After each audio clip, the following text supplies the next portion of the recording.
Warahmatullahi taala wabarakatuh. Alhamdulillahirabbil alamin wa bihi nasta'in ala umuri dunya waddin.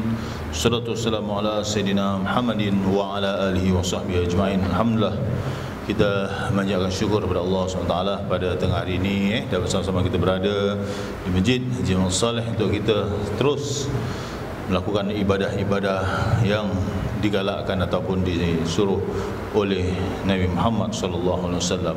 Rasulullah sallallahu alaihi wasallam sentiasa menganjurkan kita untuk terus melakukan ibadah walaupun dalam keadaan kita ini sibuk. Kenapa? Kerana setiap ibadah yang kita kerjakan akan dinilai oleh Allah Subhanahu wa taala. Jadilah orang-orang yang tamakkan ibadah ataupun tamakkan dalam melakukan kebaikan. Kenapa? Kerana setiap karya yang baik yang kita lakukan pasti Allah tidak akan mensia-siakan. Kerana setiap amal ibadah akan menghapuskan segala kesalahan dan dosa. Itu dia. Manakala akhlak mazmumah atau akhlak tercela akan melemahkan kita, dan juga dalam pendekatan yang sama juga ibadah kita tidak akan diberkati oleh Allah Taala. Jadi bila kita cakap tentang akhlak mazmumah itu, termasuklah kita menjauhi perkara yang dilarang oleh Allah, termasuk berbohong, siakap senohong, ikan gelama ikan duri, bercakap bohong lama-lama mencuri. Ini selalu kita singkapkan kepada budak-budak. Tapi kadang-kadang jangan kata budak, kita sendiri sebagai orang tua pun bila kita nak menegakkan kebenaran, kita kadang-kadang sanggup berbohong. Ini dilarang oleh agama. Seperti mana yang telah kita sedia maklum bahawa akhlak mazmumah ataupun akhlak yang tercela ialah akhlak yang buruk ataupun yang tidak sewajarnya manusia bersifat dengannya. Salah satu akhlak mazmumah yang ingin dibincangkan pada hari ini ialah suka berbohong atau berdusta. Sekali kita bohong, orang tak akan percaya kita semua hidup. Ini dia. Pasal apa? Orang dah cap, dia ni cakap tak dipercaya punya. Pasal apa? Bila dia cakap, samar-samar. Tapi orang yang benar seperti Rasulullah SAW digelar sebagai Shadiqul Amin, orang yang benar, jujur lagi, yang amanah. Jadi bila orang sudah tahu akhlak Rasulullah SAW, hingga satu ketika tu pernah berlaku Hajar Aswad. Hajar Aswad ni batu yang terlekat di Kaabah jatuh. Jadi ketika itu para pemimpin-pemimpin kaum ketika itu mereka masing-masing hendak menegakkan yang mereka berhak untuk meletakkan.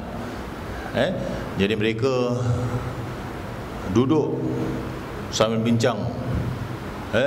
Di antara kita ni siapa yang berhak, maka kalau kita tunggu orang yang masuk ke dalam pintu Kaabah tadi, orang itulah yang berhak untuk memutuskan sama ada siapa yang berhak. Tiba-tiba ketika itu masuklah Rasulullah sallallahu alaihi wasallam, dan beliau melihat Rasulullah masuk, mereka tidak mempertikaikan kerana mereka sudah percaya, mereka akui bahawa Nabi sallallahu alaihi wasallam adalah orang jujur, amanah dan tidak bohong. Ini sifat Rasulullah. Walaupun ketika itu suku-suku kaum ataupun ketua-ketua mereka masing-masing semua mahu keputusan terbaik. Jadi atas dasar hikmah dan juga kebijaksanaan Rasulullah SAW, Rasulullah mengusulkan mengambil kain untuk letakkan kain tadi diletakkan Hajar Aswad atau batu yang warna putih itu berubah warna hitam, aswad itu hitam, ke atas kain, dan semua puak atau kaum tadi mengangkatnya. Inilah kebijaksanaan Rasulullah SAW dalam memutuskan suatu pengadilan tadi. Jadi semua rasa senang, semua terima pandangan Rasulullah atas dasar Rasulullah ni orang yang Al-Amin, iaitu orang yang jujur lagi dipercayai. Baik, ini salah satu daripada contoh yang kita boleh ambil tentang sikap dan diri Rasulullah sallallahu alaihi wasallam. Atau kalau kita cakap tentang bohong atau dusta, ialah penyataan sesuatu hal yang berlaku tidak setepat dengan keadaan yang sebenarnya. Itu dia kata bohong. Awak pergi mana? Kedai, tapi nampak tempat ini Orchard kedai juga apa? Maksudnya apa? Ialah Tekim ke Orchard? Orchard. Tadi tempat Tekim agaknya pelanduk dua serupa. Kita boleh kasih alasan. Tapi dengan anak-anak kita, bila kita tanya sesuatu tadi, dia berbohong, makanya ada sifat-sifat yang kita takuti, sifat munafik. Dan bohong itu tidak sahaja kalau kita lihat mencakupi percakapan. Dia bukan sahaja sudut percakapan, tetapi juga perbuatan. Tegasnya apa yang disampaikan, apa saja yang disampaikan itu tidak benar atau tidak tepat seperti yang dikehendaki, atau ia melakukan sesuatu bertentangan dengan apa yang disuruh, itulah dusta namanya. Contohlah, saya ambil contoh yang paling mudah sekali. Dusta boleh menjelma, boleh menjelma pada diri dalam bermacam-macam bentuk. Contohnya kalau kita lihat menyalahi janji, kesaksian palsu, itu bohong juga. Menipu orang, berkhianat, tidak amanah, dan lain-lain lagi. Dan ini juga kalau kita lihat seorang yang bernama Aristotle, saya masukkan juga, ketika ditanya orang tentang bahaya dusta, ia memberikan jawapannya, bila engkau suka berkata dusta, nanti masyarakat tidak akan percaya lagi kepadamu bila engkau berkata benar. Pasal asalnya kita pernah berbohong. Jadi bila seorang tadi dah berkata bohong, orang tidak akan percaya kepada kita sampai bila-bila. Padahal setiap orang yang di muka bumi ini sangat memerlukan sekali adanya kepercayaan masyarakat terhadap dirinya. Lagi kalau dia sebagai pemimpin, pemimpin rumah tangga, pemimpin organisasi, pemimpin dapur, pemimpin yang dilantik oleh masyarakat tadi. Jadi barang siapa kehilangan kepercayaan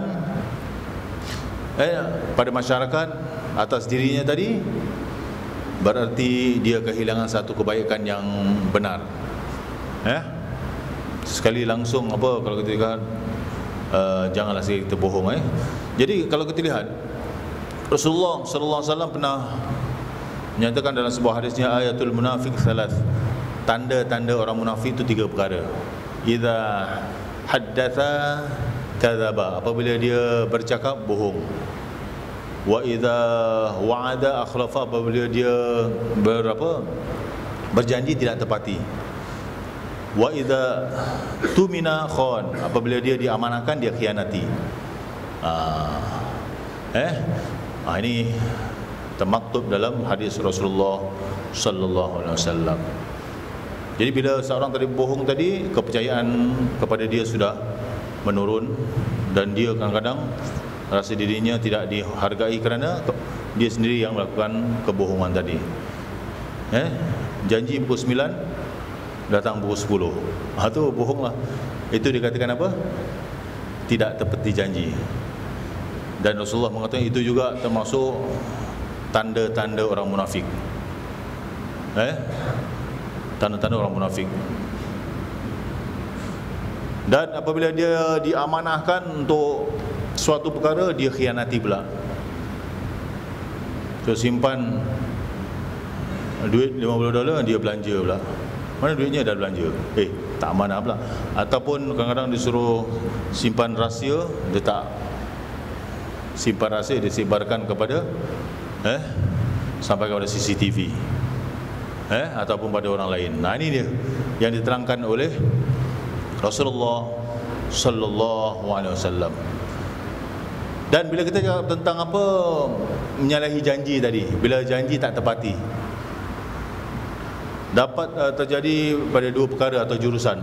Ada kalanya orang yang berjanji kepada orang lain tentang suatu perjanjian, tetapi dalam hatinya dia sudah berniat tidak akan menepati janji. Belum baru terima janji, tapi dalam hati aku mesti sampaikan kepada pecahkan rahsia ni. Ini bahaya. Ada kalinya ketika berjanji dia sudah berniat memang mahu menjadikan janjinya, tetapi apabila sudah berjanji ataupun dah datang waktunya ia tidak memenuhi janji tadi tanpa sebab dan uzur, padahal dia ni mahu agar apa, janjinya tadi ditepati, tapi dia engkari. Maka semua itu adalah dikira kebohongan yang tercela.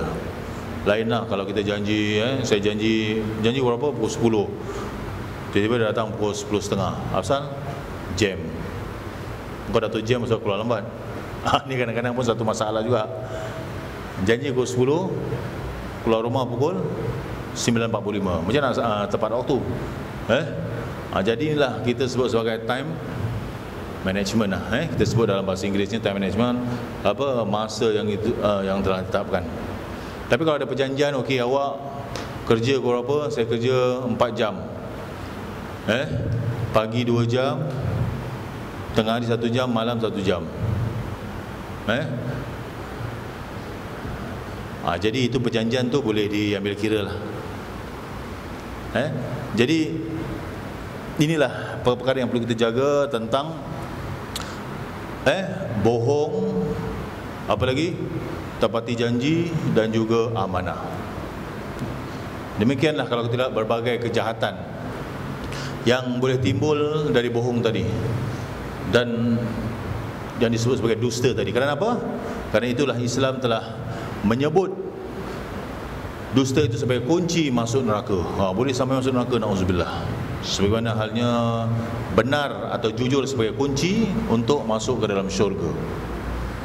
Di mana Rasulullah sini telah mengatakan, wa iyyakum wal kadhib fa innal kadhiba yahdi ila fujuri wa innal fujura yahdi ila nar. Hadis ini telah diriwayatkan oleh Imam Bukhari, di mana Rasulullah sallallahu alaihi wasallam mengatakan, dan awas kamu daripada dusta atau bohong tadi, kerana dusta kerana membawa kepada kecurangan, dan kecurangan pula akan bawa masuk ke dalam neraka. Na'udzubillah min zalik.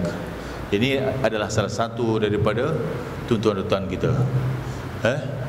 Kalau kita cakap jangan bimbang ceng, ada cengnya. Setiap perbuatan yang aku kerjakan pasti apa, kita boleh tanggung semua. Tapi sampai masa istilah kita abuk pun tak ada. Ni ceng ke mana, abuknya ke mana. Jadi jangan sekali kita letakkan janji kalau kita tidak mampu untuk mengkotakannya. Kenapa? Kerana dalam kita menjanji tadi pasti ada amanah yang perlu kita jalankan, dan pasti akan kita dipertanggungjawabkan oleh Allah Subhanahu Wa Taala. Ini salah satu sifat-sifat mazmumah yang perlu apa? Yang perlu kita hindarkan. Kalau kita nak didik anak-anak kita, contoh yang terbaik adalah ibu bapa. Ibu bapa adalah contoh yang terbaik. Kerana apa? Kerana setiap perbuatan yang ibu dan bapanya laku pasti akan menjadi model, role model kepada anak-anaknya. Si bapa tadi cakap, ayah tak nak melihat awak hisap rokok, tapi bapaknya sendiri hisap rokok tak henti. Jadi macam mana nak mencontohi yang baik? Bila mana kita nak mencontohi perkara yang baik dalam melakukan perkara yang tak sampai larangan lah, tapi kadang-kadang perbuatan itu perlu kita contohi pada diri kita. Inilah yang perlu kita tanamkan dalam diri kita, kepada diri kita dan juga anak-anak. Kenapa? Dan perlu kita semadikan dalam kita. Dan sifat mazmumah juga termasuklah hasad dengki. Dengki atau dalam bahasa Arabnya adalah hasad. Jelas termasuk akhlak yang mazmumah atau tercela. Ini akhlak yang tidak disukai dalam agama Islam sendiri. Kalau kita lihat dengki, ada kalanya dalam bahasa digunakan dalam bahasa kita, yakni hasad. Betul? Menginginkan nikmat yang ada pada orang lain, terhapus daripadanya, supaya orang lain tadi yang dia terima nikmat tadi, kalau boleh menjadi miliknya. Tengok orang kaya, hasad. Tengok orang ada harta, dia rasa tak senang, hasad. Kalau setakat hasad, dia tidak mengapa menjatuhkan orang tu, tak apa. Itu pun dikira sebagai hasad juga. Kalau melihat saudaranya berjaya dan sebagainya, dia pun ada buat perancangan untuk menjatuhkan orang tu, dengan menggunakan sihir, ataupun dengan mencemarkan nama baiknya dan sebagainya. Itu ada sifat hasad yang dilarang oleh Allah Subhanahu. Semua cita-cita oleh orang yang menyimpan hasad dengki ni, sifat hasad dengki, tidak akan berlaku kecuali dengan izin dan kehendak Allah SWT. Itu mesti kita ingat. Macam mana manusia nak merancang untuk kata orang tu, perancangan yang jahat, tapi kalau Allah tak izinkan, pasti tidak akan berlaku. Itu mesti kita kena ingat. Dia tidak dapat, orang yang punya hasad dengki ini tidak dapat keuntungan apapun dari cita-cita yang yang dia nak lakukan, malah akan mendapat bencana. Jadi orang yang hasad dengki ni akan mendapat bencana dan dosa yang tidak terhingga. Yang di antaranya hilang segala kebaikannya, dimakan oleh sifat hasad dan dengki. Masya-Allah. Ini telah dijelaskan oleh Rasulullah sallallahu alaihi wasallam, al-hasadu ya'kulul hasanat kama ta'kulun narul hataba. Maknanya apa? Hasad dengki tadi akan memakan ataupun membinasakan kebajikan seperti mana api memakan atau membakar kayu tadi. Sepatutnya bila kita lihat orang tadi berjaya, kita doakan alhamdulillah, berjaya saudaraku. Kita pun kalau dapat mencontohilah kebaikan ataupun kejayaan yang dia miliki. Kalau kawan tu simpan duit sampai bertantan. Ada orang simpan duit bertantan. Yalah dah, balik je dia masuk tabung. Kalau dia dah simpan, tak payah nak ceritakan orang, tak payah nak heboh. Jadi bila orang dengar, dah ada hasad dengki. Jadi kalau dah ada lebih tu, dia tolak. Mungkin 1 tong ke apa. Jadi kalau kita tahu dia ada harta yang banyak, alhamdulillah, itu harta dia, itu rezeki dia. Mungkin ada baiknya aku ni tidak ada harta. Mungkin kalau kita ada harta, kita pun mungkin tak berada di masjid, ataupun tidak dekati orang-orang yang susah. Itu kena baik sangka. Maka sebab itulah kata Allah Subhanahu Wa Taala dalam firman-Nya, jika kamu beroleh kebaikan, hal itu akan menyusahkan mereka, dan jika kamu beroleh kesusahan, mereka merasa senang sekali. Jadi ada juga jenis orang yang semacam ini, di mana Allah SWT menjelaskan dalam surah Al-Imran tentang sifat dengki itu seperti telah terangkan tadi, berinduk dari sifat takabur. Dia ada kait mengait lah. Sifat takabur itu rasa besar diri melebihi orang lain. Jadi dengki ataupun hasad tadi kurang lebih begitu jugalah, sama dia punya maksudnya. Mahunya orang lain tidak boleh bahagia. Dia tengok orang bahagia, dia tak senang. Biarlah dia saja yang bahagia, dia yang happy, dia yang kaya, orang lain dia tak nak bahagia. Wahai cermin, siapakah yang lebih cantik, lebih lawa di antara aku? Ini cerita saja. Tapi kalau kita lihat siapa yang paling hebat, dia akan menjatuhkan orang lain. Ini kata orang tu, perbuatan ini sangat dilarang oleh Allah. Orang yang dimusuhi oleh si pedengki ni perlu waspada. Sebab apa? Biasanya bermacam-macam bentuk permusuhan dengan diam-diam akan dilancarkan kepadanya. Tetapi si pedengki itu sendiri pasti jaga, pasti juga tersiksa oleh kedengkian yang dilakukannya. Orang yang didengki itu dia kena hati-hati. Tapi orang yang mendengki ni, sifat dengki itu kepada orang lain, dia kena jaga. Kenapa? Kerana kedengkian yang dilakukannya. Sebab apa? Hatinya tidak pernah tenteram atau damai. Ini sifat orang yang sifat dengki tadi. Jadi satu penyiksaan yang dia berlaku. Kalau kita lihat orang dengki sama dia, jangan pula dia cakap, alamak, dia cakap pasal saya, dia buruk-burukkan saya. Tak apa, bagus. Pasal apa? Bila dia dengki kepada seorang, nanti di akhirat amalnya akan diberikan kepada orang yang dengki tadi. Faham? Jadi orang yang dengki tadi hatinya tidak akan pernah damai. Itu yang pertama. Hidupnya seolah-olah selalu dalam keadaan perang. Perang melawan apa? Orang lain. Pasal tak senang, ada je orang yang salah. Walaupun sebetulnya tidak ada sama sekali orang yang musuhinya, tapi dia sendiri yang apa? Ada perasaan seperti itu. Sebab itu Rasulullah sallallahu alaihi wasallam pernah mengingatkan, al-mu'minu laisa bihaqud. Maknanya apa? Orang mukmin itu bukanlah seorang yang pendengki. Yang ini jika imannya teguh, mengapa sampai menjadi pendengki? Betul? Kerana semua nikmat itu adalah Tuhan yang memberinya. Menentang terhadap nikmat yang diberikan Allah adalah sama dengan menentang siapa yang memberikan nikmat itu. Ini kita seolah macam menentang Allah Subhanahu Wa Taala. Itu dia.